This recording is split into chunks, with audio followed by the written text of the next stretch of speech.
Bonjour, je voudrais vous lire une parole d'encouragement. Aujourd'hui, c'est dans Matthieu 28. Alors j'aimerais vous lire juste cette partie. Et moi, je suis avec vous tous les jours jusqu'à la fin du monde. C'est la toute dernière phrase de l'évangile de Matthieu, au chapitre 28.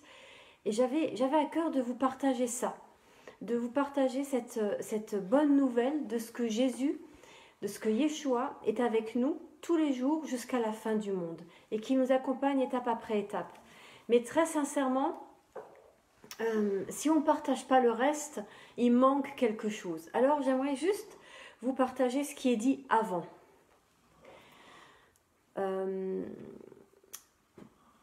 Jésus s'approche à d'eux. On est au moment où les disciples, les 11, vont en Galilée sur la montagne que Jésus leur avait indiquée. On ne sait pas quelle montagne, c'est pas dit. Par contre, on sait qu'ils vont en Galilée, qu'ils reviennent quelque part au point de départ. Vous voyez, une boucle de 3 ans où ils ont été avec Jésus, où ils ont vécu avec lui, ils ont été enseignés par lui, où ils ont vu des choses absolument incroyables. Et puis, comme une boucle qui se termine, on revient quelque part au point de départ. Mais tout est différent. Tout est différent parce qu'entre-temps, il y a eu le moment de la croix, la crucifixion. Il y a eu le moment où Pierre s'est égaré, s'est perdu. Tous se sont sauvés. Tous ont, d'une manière ou d'une autre, ont lâché prise et ont lâché l'affaire, qu'on pourrait dire. Et je crois qu'il y a des moments dans la vie où on a l'impression qu'il vaut mieux laisser tomber, que ça ne sert à rien. Voilà. Et peut-être qu'il y a certains d'entre vous qui sont dans un moment comme ça, de se dire mais à quoi bon se battre pour quoi faire? C'est quoi le... Vous voyez, c'est d'être dans un moment de découragement. Voilà. Soit que physiquement, voilà, on est malade, ça va pas, soit que moralement on n'a pas le moral, et puis les choses qui se passent et tout ce qui va autour. Et alors il y a la situation économique, sociale, et puis il y a nos propres vies, de dire mais qu'est-ce que je fais sur Terre, à quoi ça sert, et puis ces moments de quel avenir, pour quel travail, gagner de l'argent, pourquoi faire, comment, toutes ces valeurs qu'on porte en nous, en tant que chrétiens parfois, puis les incohérences de nos vies, de dire mais j'essaye de... Et puis ça marche pas, ça fonctionne pas. Est-ce que Dieu il veut vraiment que je fasse ça? Est-ce qu'il m'a vraiment appelé? Est-ce que... Vous voyez, toutes ces multitudes de questions.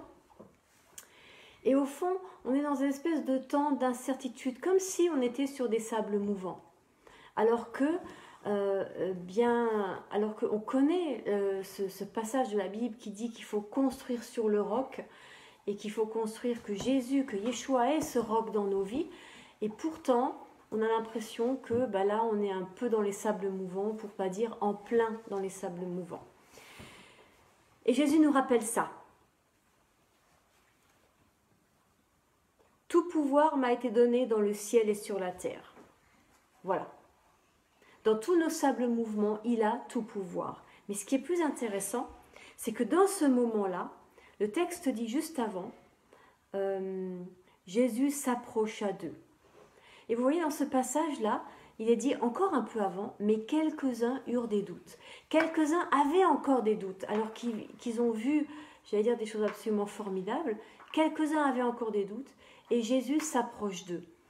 Et je dis, mais Seigneur, mais c'est tellement ton amour de ne pas venir nous condamner, nous critiquer, nous juger parce qu'on a des doutes, même dans un moment comme ça, mais tu viens et tu t'approches et tu nous redis, j'ai tout pouvoir, j'ai toute puissance, je peux tout faire au ciel et sur la terre. Et au fond, c'est comme si on disait, entre qui tu es et qui tu es en train de devenir, j'agis dans ta vie. Ne désespère pas, mais continue à faire ce pourquoi je t'ai appelé. Et la suite du passage nous dit ce à quoi on est appelé.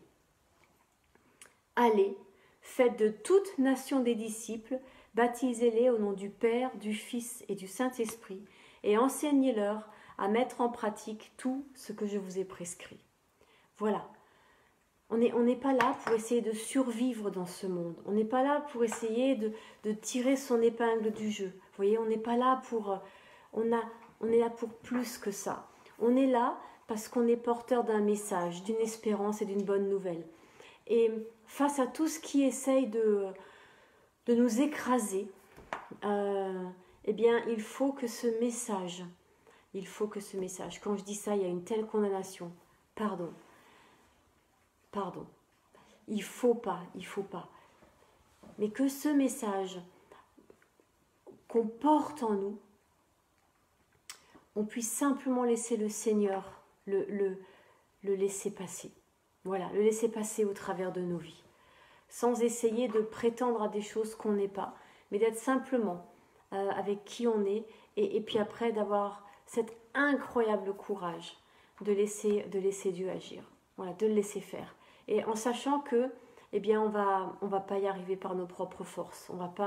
C'est pas parce qu'on fait des choses que ça va marcher, mais c'est quand notre fer est accordé au fer du ciel. Vous voyez, quand notre marche, elle correspond à la marche de Dieu, quand notre repos correspond au repos du Dieu. Et au fond, ça nous ramène chaque fois à nouveau à ce point qui est essentiel aujourd'hui, parce que c'est Shabbat plus particulièrement, de l'intimité et de la présence de Dieu dans nos vies. Vous voyez, de simplement dire Seigneur, mais regarde ce que je porte, regarde ce que j'ai comme désir, regarde ce que j'ai envie, que mes voisins te connaissent, que mes amis te connaissent, que le monde soit différent, que les choses changent. C'est même pas une question d'être équipé. Je crois pas. C'est juste la question de donne-moi le courage de parler, et puis donne-moi le courage bien plus grand de me taire. Donne-moi le courage d'être juste près de toi et de pas me laisser décourager. Pourquoi ?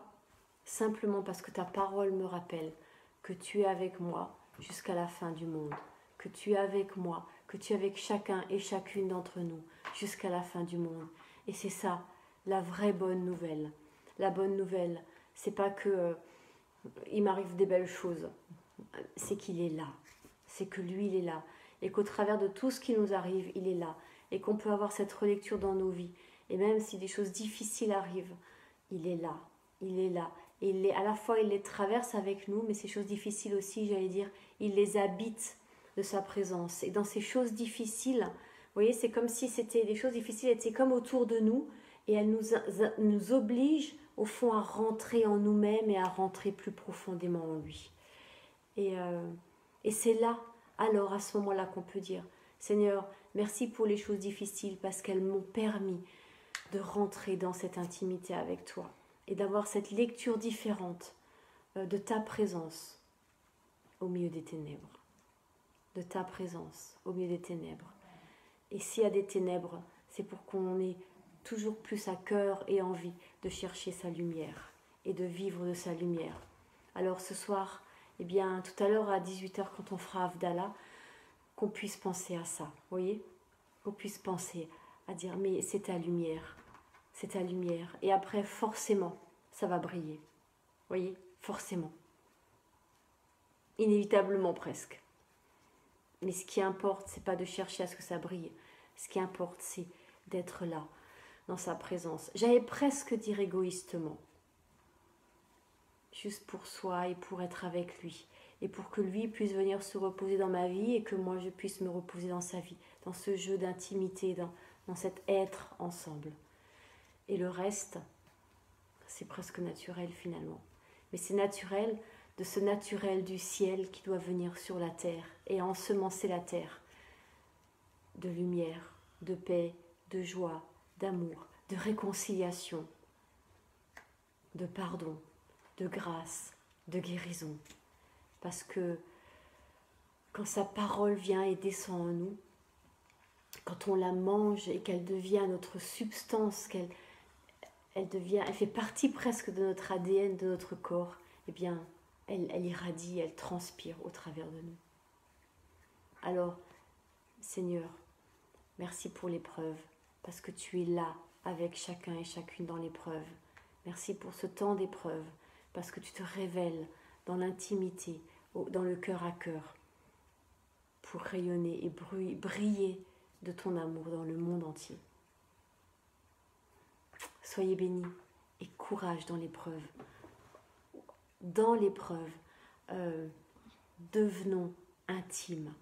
Dans l'épreuve, laissons-nous porter par le Père. Et vous savez, comme quand un enfant est pris dans les bras de sa mère.